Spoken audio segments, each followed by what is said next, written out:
पोषण, प्रत्येक जीवधारी को अनुरक्षण पराक्रम के लिए ऊर्जा की आवश्यकता होती है। जो ऊर्जा जीवधारी पोषक तत्वों के अंतर्ग्रहण से प्राप्त होता है या करता है, इस ऊर्जा के स्रोत को शरीर के अंदर लेने और उपयोग के पराक्रम को पोषण कहते हैं। पोषण दो प्रकार के होते हैं, एक स्वपोषी और एक विषमपोषी।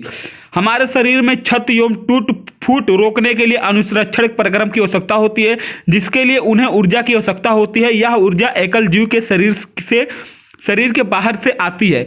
उपचयन, अपचयन, अपक्रियाएं अणुओं के विघटन की कुछ सामान्य रासायनिक युक्तियां हैं। इसके लिए बहुत से जीव शरीर के बाहरी स्रोत से ऑक्सीजन प्रयुक्त करते हैं। ठीक है, तो ये शायद आप सभी को समझ में आ गया। जैव पराक्रम के अंतर्गत आने वाले पराक्रम कौन कौन से हैं? तो पोषण है, श्वसन है, वहन और उत्सर्जन इत्यादि है। ठीक है, तो दोस्तों हम इसको इग्नोर करते हैं, हम सिर्फ डायरेक्ट क्वेश्चन की तरफ आगे बढ़ते हैं, क्योंकि दोस्तों क्वेश्चन जो आता है बहुत महत्वपूर्ण होता है हमारे लिए। ठीक है, मैंने दोस्तों क्वेश्चन के साथ साथ पेज नंबर भी लिख दिया, आप जाकर वहां पे ढूंढ सकते हो। ठीक है, हमारे जैसे बहुकोशिकीय जीवों में ऑक्सीजन की आवश्यकता पूरी करने के लिए विसरण क्यों अपर्याप्त है? तो इसका दोस्तों आंसर, विसरण क्रिया द्वारा बहुकोशिकीय जीवों में पर्याप्त मात्रा में ऑक्सीजन शरीर के प्रत्येक अंग में नहीं पहुंचाया जा सकती है। बहुकोशिकीय जीवों में ऑक्सीजन बहुत आवश्यक होता है। बहुकोशिकीय जीवों की संरचना अति जटिल होती है, अतः प्रत्येक अंग को ऑक्सीजन की आवश्यकता होती है, जो विसरण क्रिया नहीं पूरी कर सकती। ठीक है, क्वेश्चन 2, कोई वस्तु सजीव है, इसका निर्धारण करने के लिए हम किस मापदंड का उपयोग करते हैं? तो वेरी वेरी इंपॉर्टेंट दोस्तों, इसे अभी नोट कर लो। ठीक है, किसी जीव द्वारा किन कच्ची सामग्रियों का उपयोग किया जाता है? जीवन के अनुरक्षण के लिए आप किन किन पराक्रमों को आवश्यक मानेंगे? वेरी वेरी इंपॉर्टेंट दोस्तों, स्वयंपोषी, पोषण तथा विषमपोषी में अंतर बताइए। तो दोस्तों आप यहाँ बुक से लिख सकते हैं, वहां पे दिया हुआ है। ठीक है, प्रकाश संश्लेषण के लिए आवश्यक कच्ची सामग्री पौधा कहां से प्राप्त होता है? तो कार्बन डाइऑक्साइड से, क्लोरोफिल से, सूर्य की प्रकाश। ये वेरी वेरी इंपॉर्टेंट दोस्तों, इसे अभी नोट कर लो, क्योंकि दोस्तों इस चैप्टर से 5 से 6 नंबर तक सवाल पूछे जाते हैं।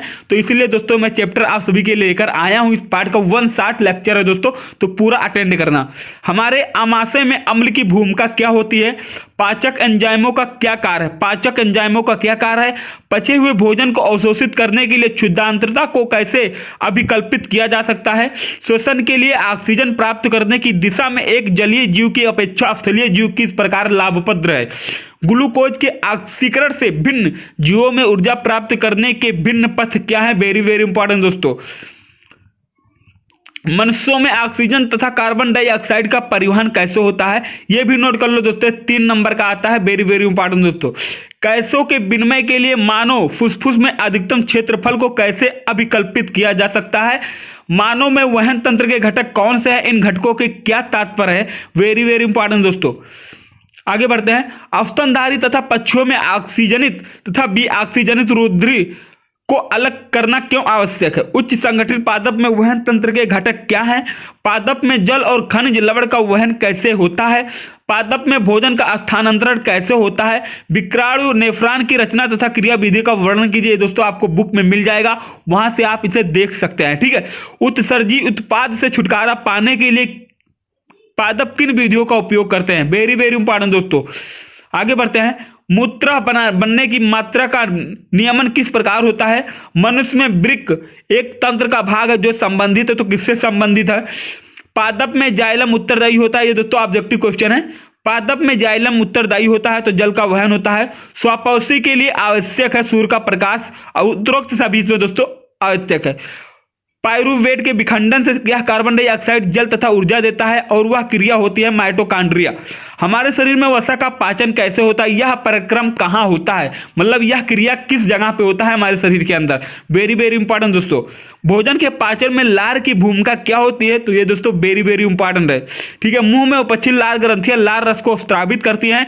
इसमें सिलावरी एमाइलेज एंजाइम होता है जो स्टार्च को माल्टोज शर्करा में बदल देता है। इसी कारण कई बार अधिक चबाने पर भोजन मीठा लगने लगता है।